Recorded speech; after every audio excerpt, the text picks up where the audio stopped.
Chapter 13.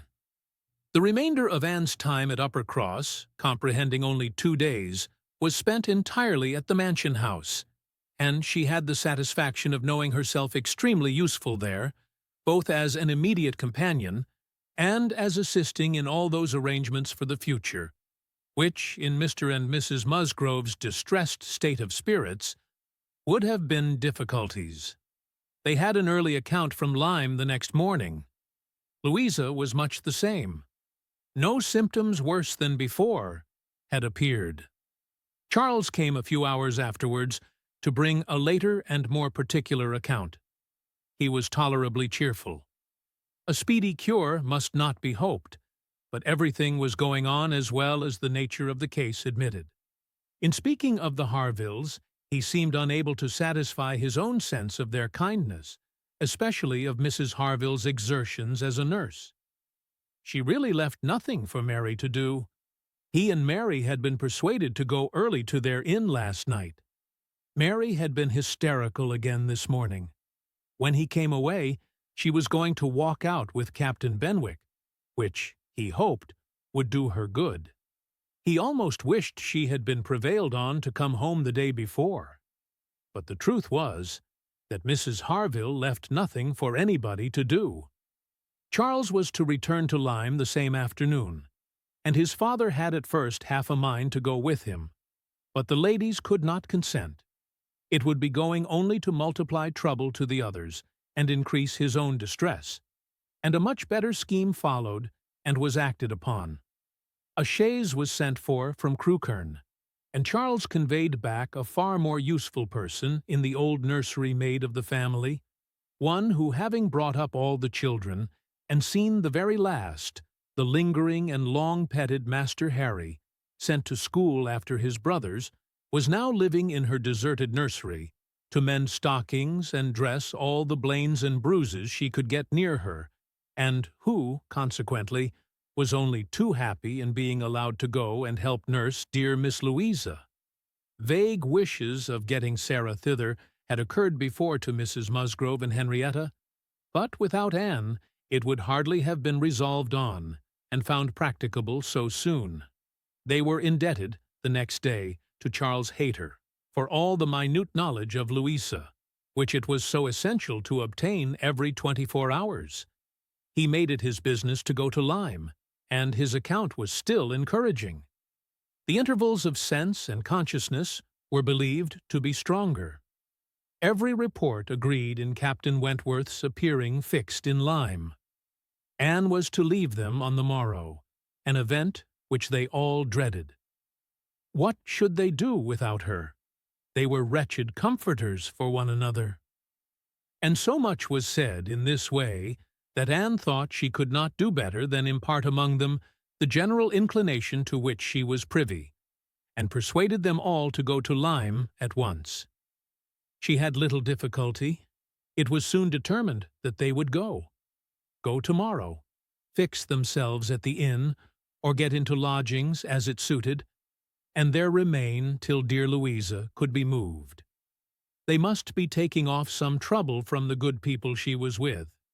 They might at least relieve Mrs. Harville from the care of her own children, and in short, they were so happy in the decision that Anne was delighted with what she had done, and felt that she could not spend her last morning at Uppercross better than in assisting their preparations and sending them off at an early hour, though her being left to the solitary range of the house was the consequence. She was the last, excepting the little boys at the cottage.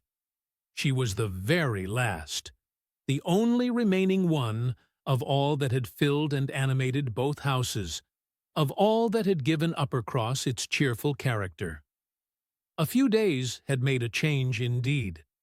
If Louisa recovered, it would all be well again. More than former happiness would be restored. There could not be a doubt, to her mind there was none, of what would follow her recovery. A few months hence, and the room now so deserted, occupied but by her silent, pensive self, might be filled again with all that was happy and gay, all that was glowing and bright in prosperous love, all that was most unlike Anne Elliot.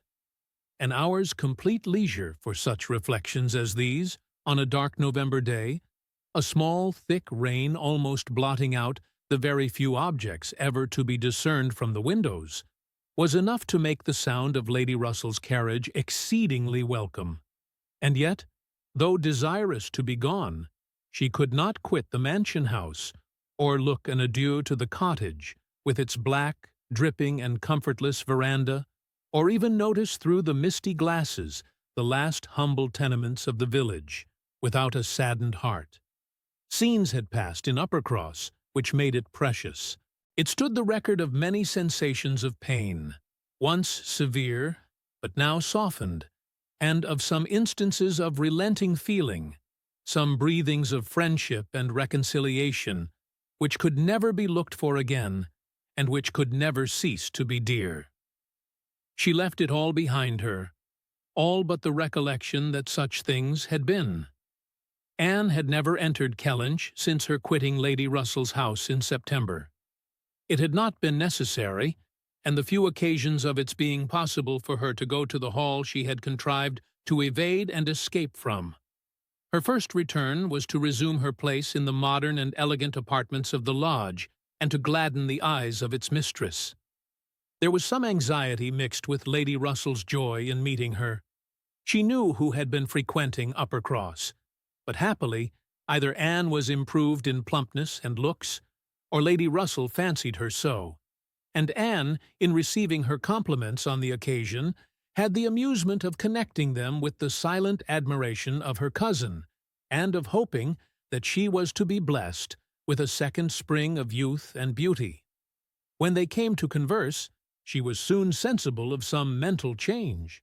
The subjects of which her heart had been full on leaving Kellynch, and which she had felt slighted, and been compelled to smother among the Musgroves, were now become but of secondary interest. She had lately lost sight even of her father and sister in Bath.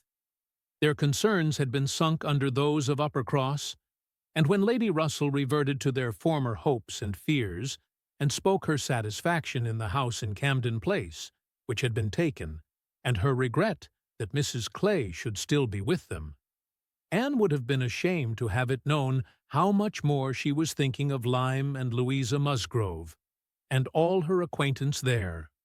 How much more interesting to her was the home and the friendship of the Harvilles and Captain Benwick than her own father's house in Camden Place, or her own sister's intimacy with Mrs. Clay. She was actually forced to exert herself to meet Lady Russell with anything like the appearance of equal solicitude, on topics which had by nature the first claim on her. There was a little awkwardness at first in their discourse on another subject. They must speak of the accident at Lyme. Lady Russell had not been arrived 5 minutes the day before, when a full account of the whole had burst on her, but still it must be talked of. She must make inquiries, she must regret the imprudence, lament the result, and Captain Wentworth's name must be mentioned by both. Anne was conscious of not doing it so well as Lady Russell. She could not speak the name and look straight forward to Lady Russell's eye, till she had adopted the expedient of telling her briefly what she thought of the attachment between him and Louisa. When this was told, his name distressed her no longer. Lady Russell had only to listen composedly and wish them happy, but internally her heart revelled in angry pleasure, in pleased contempt that the man who at 23 had seemed to understand somewhat of the value of an Anne Elliot should, 8 years afterwards, be charmed by a Louisa Musgrove. The first 3 or 4 days passed most quietly, with no circumstance to mark them excepting the receipt of a note or two from Lyme, which found their way to Anne, she could not tell how, and brought a rather improving account of Louisa. At the end of that period, Lady Russell's politeness could repose no longer, and the fainter self-threatenings of the past became in a decided tone. "I must call on Mrs. Croft. I really must call upon her soon. Anne, have you courage to go with me and pay a visit in that house? It will be some trial to us both." Anne did not shrink from it. On the contrary, She truly felt as she said, in observing, "I think you are very likely to suffer the most of the two. Your feelings are less reconciled to the change than mine. By remaining in the neighborhood, I am become inured to it." She could have said more on the subject, for she had in fact so high an opinion of the Crofts, and considered her father so very fortunate in his tenants, felt the parish to be so sure of a good example, and the poor of the best attention and relief, that however sorry and ashamed for the necessity of the removal, she could not but in conscience feel that they were gone who deserved not to stay, and that Kellynch Hall had passed into better hands than its owners. These convictions must unquestionably have their own pain, and severe was its kind, but they precluded that pain which Lady Russell would suffer in entering the house again, and returning through the well-known apartments. In such moments Anne had no power of saying to herself, "These rooms ought to belong only to us. Oh, how fallen in their destination, how unworthily occupied! An ancient family to be so driven away, strangers filling their place." No, except when she thought of her mother, and remembered where she had been used to sit and preside, she had no sigh of that description to heave. Mrs. Croft always met her with a kindness which gave her the pleasure of fancying herself a favorite, and, on the present occasion, receiving her in that house, there was particular attention. The sad accident at Lyme was soon the prevailing topic, and on comparing their latest accounts of the invalid, it appeared that each lady dated her intelligence from the same hour of yestermorn. That Captain Wentworth had been in Kellynch yesterday, the first time since the accident, had brought Anne the last note, which she had not been able to trace the exact steps of, had stayed a few hours, and then returned again to Lyme, and without any present intention of quitting it any more. He had inquired after her, she found, particularly, had expressed his hope of Miss Elliot's not being the worse for her exertions, and had spoken of those exertions as great. This was handsome, and gave her more pleasure than almost anything else could have done. As to the sad catastrophe itself, it could be canvassed only in one style by a couple of steady, sensible women, whose judgments had to work on ascertained events, and it was perfectly decided that it had been the consequence of much thoughtlessness and much imprudence, that its effects were most alarming, and that it was frightful to think how long Miss Musgrove's recovery might yet be doubtful, and how liable she would still remain to suffer from the concussion hereafter. The Admiral wound it up summarily by exclaiming, "Aye, a very bad business indeed. A new sort of way this, for a young fellow to be making love by breaking his mistress's head, is not it, Miss Elliot? This is breaking a head and giving a plaster, truly." Admiral Croft's manners were not quite of the tone to suit Lady Russell, but they delighted Anne. His goodness of heart and simplicity of character were irresistible. "Now, this must be very bad for you," said he, suddenly rousing from a little reverie, "to be coming and finding us here. I had not recollected it before, I declare, but it must be very bad. But now, do not stand upon ceremony. Get up and go over all the rooms in the house, if you like it." "Another time, sir. I thank you. Not now." "Well, whenever it suits you. You can slip in from the shrubbery at any time, and there you will find we keep our umbrellas hanging up by that door. A good place, is not it? But," checking himself, "you will not think it a good place, for yours were always kept in the butler's room." "Aye, so it always is, I believe. One man's ways may be as good as another's, but we all like our own best, and so you must judge for yourself whether it would be better for you to go about the house or not." Anne, finding she might decline it, did so, very gratefully. "We have made very few changes either," continued the Admiral, after thinking a moment. "Very few. We told you about the laundry door at Uppercross. That has been a very great improvement. The wonder was how any family upon earth could bear with the inconvenience of its opening as it did. So long. You will tell Sir Walter what we have done, and that Mr. Shepherd thinks it the greatest improvement the house ever had.